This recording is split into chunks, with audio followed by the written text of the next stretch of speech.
আসসালামু আলাইকুম গাইস, আজকে নিয়ে এসেছি চিকেন পাস্তা নুডলস রেসিপি।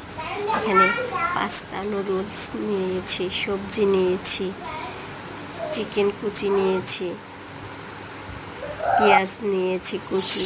আমি পেঁয়াজটা আগে ভেজে নিচ্ছি আর সবজিটা আমি সিদ্ধ করে নিয়েছি, চিকেনটাও আমি ভেজে নিয়েছি।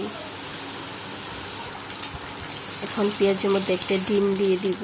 ডিমটা দেওয়ার পরে একটু হলুদ দিয়ে একটু মিক্স করে নিচ্ছি সুন্দরভাবে। এখন সিদ্ধ করে রাখা সবজিটা দিয়ে দিলাম, একটু নেড়ে চেড়ে নিচ্ছি। আপনারা খুব সহজে এই রেসিপিটা রান্না করতে, মাত্র 10 থেকে 15 মিনিটে সিদ্ধ করা পাস্তা নুডলসটা আমি দিয়ে মিক্স করে নিচ্ছি। এই রেসিপিটা খুবই সুস্বাদু হয়, আপনারা চাইলে বাসায় ট্রাই করে দেখতে পারেন। মাত্র 10 থেকে 15 মিনিটে চিকেন পাস্তা নুডলসটা রান্না করে তাকে পরিবেশন করতে পারবেন। হঠাৎ করে একজন মেহমান আসলে এই রেসিপিটা রান্না করে খাওয়াতে পারবেন। আমার নুডলসটা রান্না শেষ,